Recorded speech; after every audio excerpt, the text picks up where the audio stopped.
Hello, my name is Michael Tougias, and I am the author of 30 books. And today I'm here with Allison O'Leary, who will be asking me questions regarding the finest hours. And I'd like this little session to be a look behind the book. And these questions that she'll be asking were submitted by readers over the years when I speak and through the mail. So let's get started. Tell me how you learned about the story of the finest hours. The story came to me through a Coast Guard casualty report that I found online, and I live in Massachusetts and was quite surprised that a rescue of this magnitude was right in my backyard that I did not know about. And one of the things an author has to do before they tackle a project is ask themselves, is this a great magazine article, or is there enough twists and turns to sustain a book? And I quickly discovered there were enough surprises for a book and dove right into the research. And the research for me is a labor of love, by the way. I enjoy that part more than the writing. Tell us how you did some of the research. I began the research by looking at newspapers from 1952 that interviewed various survivors who lived in different sections of the country. And just to go back a second, this event happened when two oil tankers split in half on the same day, just 40 miles apart off Cape Cod in a winter storm. And the rescue that ensued is known as the greatest Coast Guard small boat rescue in history. So once I educated myself through different newspapers, I thought, okay, I'm ready to contact some of the key rescuers, but I didn't want to contact the hero, Bernie Weber, until I considered myself an expert. So I contacted his crew, and I did interviews with two of the crew. The third crew member, Irvin Maskey, had passed away. So I did the two with Andy Fitzgerald and Richard Livesey. And then I called Bernie and told him what I was doing, and he surprised me by saying, thanks, but no thanks. I've talked about this rescue enough way back in the 50s. And I thought to myself, oh boy, I've just invested months, and now the main character doesn't want to talk to me. So I decided to send him one of my earlier books. It was 10 Hours Until Dawn. And I gave him some time to read it. Then I called him back and said, Bernie, did you like the book? And he said, yes. And I said, great, will you work with me? And he said, no. And I was surprised, but thank God I persisted, because I did the same thing with another book, got the same response, did it with a third book, and this time he said, let's give it a try. And that was a smart move, to be persistent. He was in the process of talking me into thinking that the book would not be a hit and no one would read it. No one wants to know about this story. And he started to make me doubt myself too. Was there a big enough audience for it?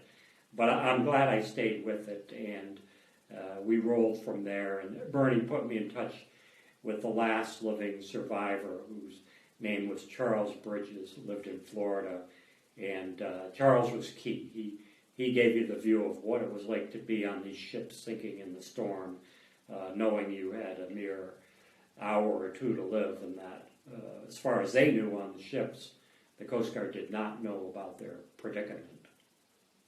How was your co-author involved? Casey Sherman contacted me as I was well into the research, probably 2 or 3 years into it, and said, I'm interested in this too. When your name comes up wherever I go, would you like to work together? And at the time I was writing the book Overboard as well, so I thought it's not a good idea to try and juggle 2 books without a little bit of help. So that's how Casey and I teamed up. Tell us about your writing style and your techniques. I go by a simple mantra as I'm writing and as I'm reviewing what I write, and that's keep it fast-paced. And is it fast-paced? I find with books that I read, if they don't hook me in the first couple of chapters, I move on. There's so many great books to read out there. So that's my number one mantra while I'm writing, and it served me well. What was the most important thing you learned about leadership from this book? The leadership that Bernie exhibited, and with the Fort Mercer, by the way, that was quite a rescue in and of itself. People don't know as much about that because it wasn't in the movie, but there was some great leadership there. But I found that these leaders, when you talked to them or you read their journals, if they were not alive, they were afraid. In some cases, they were terrified.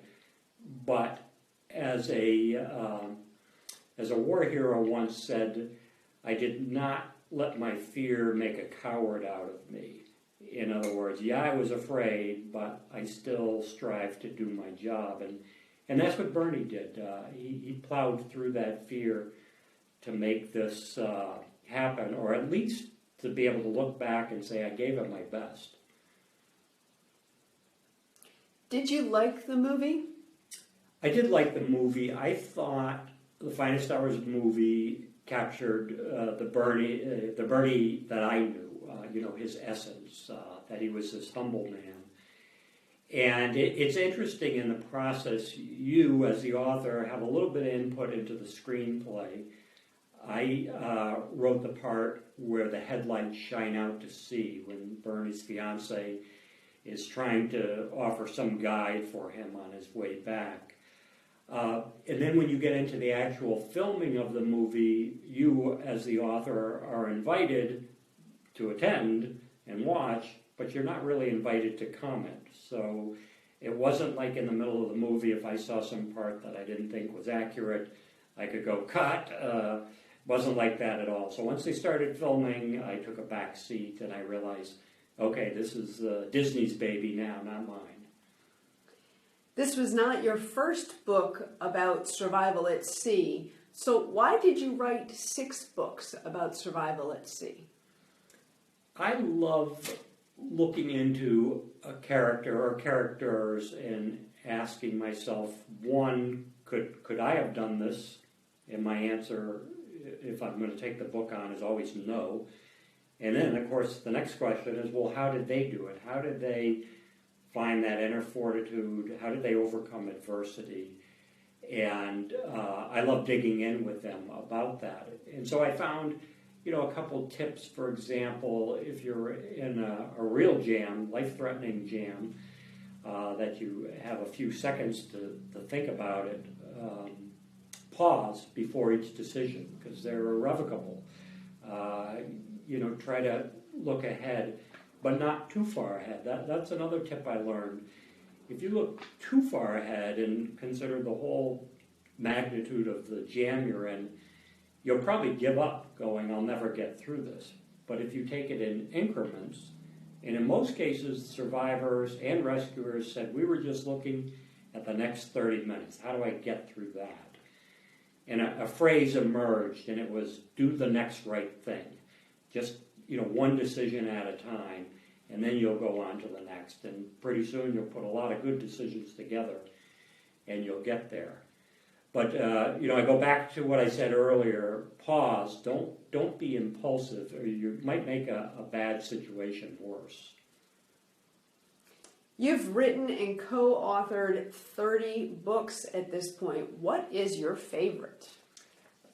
Most people think The Finest Hours is my favorite, and it's certainly one of my favorites, but I'd have to say there are 2 books, Overboard and A Storm Too Soon, that really, I thought I hit my stride in terms of a writer, and that might be because they're both written in the present tense. So I get a lot of email from readers, and they kind of say the same thing. They'll say, I thought I was with these survivors on the life raft. And I always write back, did you notice it was written in the present tense? That's why you felt its immediacy. So I would say of the 30, Overboard and A Storm Too Soon are my personal favorites, and I think it's because of that technique that not a lot of authors use. What are you working on next?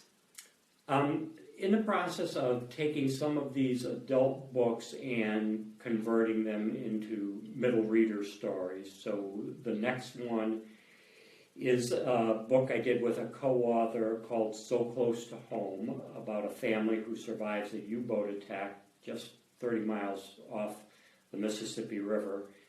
And that project appeals to me because the reader, the young reader, is going to see it from two perspectives. The family's perspective on board the ship and later trying to survive in the sea, but also the perspective of the U-boat captain, because in our research we were able to obtain his war diary. So all of a sudden you see things from his perspective and why he made certain decisions and the hardships on board his submarine. So I'm really looking forward to that, and I think in the future I will do more young adult middle reader books that have a survival theme.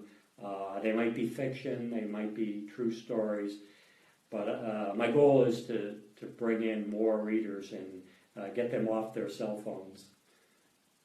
How can people learn more about your books?